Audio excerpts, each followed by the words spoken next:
13वीं शताब्दी के आरंभ में भारत में एक नया युग का सूत्रपात हुआ, दिल्ली सल्तनत का युग। यह काल लगभग 3 शताब्दियों तक चला, जिसके दौरान 5 अलग अलग राजवंशों ने दिल्ली की गद्दी संभाली। इन राजवंशों ने एक विशाल साम्राज्य की स्थापना की जो उत्तर भारत के अधिकांश हिस्सों में फैला हुआ था। सल्तनत काल भारतीय इतिहास में एक महत्वपूर्ण मोड़ साबित हुआ। इसने न केवल राजनीतिक परिदृश्य को बदल डाला, बल्कि भारतीय समाज, संस्कृति और प्रशासन पर भी गहरा प्रभाव डाला। यह काल कला, साहित्य और वास्तुकला के क्षेत्र में अभूतपूर्व प्रगति का गवाह बना। दिल्ली सल्तनत का इतिहास केवल राजाओं और युद्धों की कहानी नहीं है, बल्कि यह एक ऐसे समृद्ध और जटिल प्रशासनिक तंत्र की कहानी भी है जिसने इस विशाल साम्राज्य को एक सूत्र में बांधने का काम किया। सल्तनत काल की प्रशासनिक व्यवस्था एक जटिल और बहुस्तरीय ढांचा थी, जो सुल्तान की सर्वोच्च सत्ता के सिद्धांत पर आधारित थी। साम्राज्य के प्रशासन को सुचारू रूप से चलाने के लिए एक सुव्यवस्थित पदानुक्रम स्थापित किया गया था। इस पदानुक्रम में विभिन्न विभागों और अधिकारियों को विशिष्ट जिम्मेदारियां सौंपी गई थीं। सल्तनत प्रशासन का मुख्य उद्देश्य कानून और व्यवस्था बनाए रखना, राजस्व एकत्र करना और साम्राज्य की सीमाओं की रक्षा करना था। सल्तनत काल में केंद्रीय प्रशासन सुल्तान के हाथों में केंद्रित था। सुल्तान राज्य का सर्वोच्च प्रमुख होता था, जिसके पास कार्यपालिका, न्यायिक और सैन्य शक्तियां निहित होती थीं।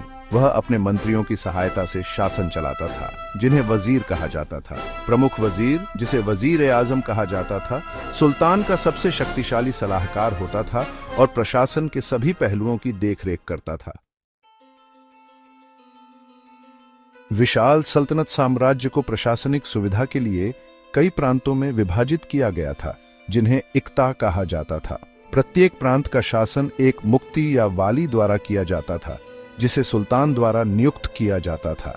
मुक्ति को राजस्व एकत्र करने, कानून व्यवस्था बनाए रखने और प्रांत की रक्षा करने की जिम्मेदारी सौंपी जाती थी। प्रांतों को आगे परगनों और गांवों में विभाजित किया गया था, जहां स्थानीय अधिकारी प्रशासन चलाते थे। सल्तनत काल में प्रशासन को सुचारू रूप से चलाने के लिए कई महत्वपूर्ण पद सृजित किए गए थे। इनमें से कुछ प्रमुख पद थे: वजीर, जो प्रधानमंत्री थे; आरिज-ए-मुमालिक यानी युद्ध मंत्री; काजी उल कुजात, मुख्य न्यायाधीश; सदर उस सुदूर, जो धार्मिक मामलों के प्रमुख थे; बारिद-ए-मुमालिक, खुफिया विभाग के प्रमुख; और अमीर-ए-हाजिब, दरबार के प्रबंधक। प्रत्येक पद का एक विशिष्ट कार्य और जिम्मेदारी होती थी, जो सल्तनत प्रशासन के सुचारू संचालन के लिए महत्वपूर्ण थी। सल्तनत काल के दौरान विभिन्न सुल्तानों ने प्रशासन को और अधिक कुशल बनाने और अपनी पकड़ मजबूत करने के लिए कई सुधार लागू किए। उदाहरण के लिए, अलाउद्दीन खिलजी ने बाजार नियंत्रण प्रणाली लागू की, सैन्य सुधार किए और भूमि राजस्व प्रणाली में सुधार किया। इसी प्रकार मोहम्मद बिन तुगलक ने अपनी राजधानी दिल्ली से दौलताबाद स्थानांतरित करने और टोकन करेंसी शुरू करने जैसे कई प्रयोग किए। हालांकि ये प्रयोग असफल रहे। फिरोज शाह तुगलक ने सिंचाई नहरों का निर्माण करवाया, अस्पतालों और मदरसों का निर्माण करवाया और किसानों के हित में कई कदम उठाए। सल्तनत काल की अर्थव्यवस्था मुख्य रूप से कृषि पर आधारित थी। राज्य का मुख्य राजस्व का स्रोत खराज नामक भूमि कर था। इसके अतिरिक्त व्यापार और वाणिज्य से भी पर्याप्त राजस्व प्राप्त होता था। सल्तनत शासकों ने व्यापार को प्रोत्साहित करने के लिए कई कदम उठाए, जैसे कि सड़कों का निर्माण और डाकुओं का दमन। इसके फलस्वरूप इस युग में आंतरिक और बाह्य व्यापार का विकास हुआ, जिससे अर्थव्यवस्था को मजबूती मिली।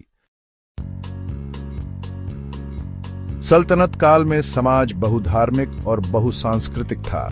मुस्लिम शासक वर्ग के बावजूद हिंदू आबादी का एक महत्वपूर्ण हिस्सा था। हालांकि शुरुआती वर्षों में कुछ संघर्ष हुए, लेकिन धीरे धीरे हिंदुओं और मुसलमानों के बीच एक साझा संस्कृति का विकास हुआ। सल्तनत शासकों ने आमतौर पर धार्मिक सहिष्णुता की नीति अपनाई और गैर मुस्लिम प्रजा पर जजिया कर लगाया। इस काल में सूफीवाद का प्रसार हुआ, जिसने हिंदू और मुस्लिम समुदायों के बीच एक सेतु का काम किया। कुल मिलाकर सल्तनत काल की प्रशासनिक व्यवस्था एक जटिल और बहुआयामी प्रणाली थी, जिसके अपने गुण और दोष थे। हालांकि इस व्यवस्था में कुछ कमजोरियां थीं, जैसे कि केंद्रीयकरण की कमी और उत्तराधिकार के नियमों में स्पष्टता का अभाव। फिर भी इसने लगभग 3 शताब्दियों तक एक विशाल साम्राज्य को एकजुट रखने में महत्वपूर्ण भूमिका निभाई। सल्तनत प्रशासन ने मुगल साम्राज्य सहित बाद के भारतीय शासकों के लिए एक मॉडल प्रस्तुत किया। इस काल में हुए प्रशासनिक प्रयोगों और नवाचारों ने भारतीय इतिहास की धारा को एक नया मोड़ दिया।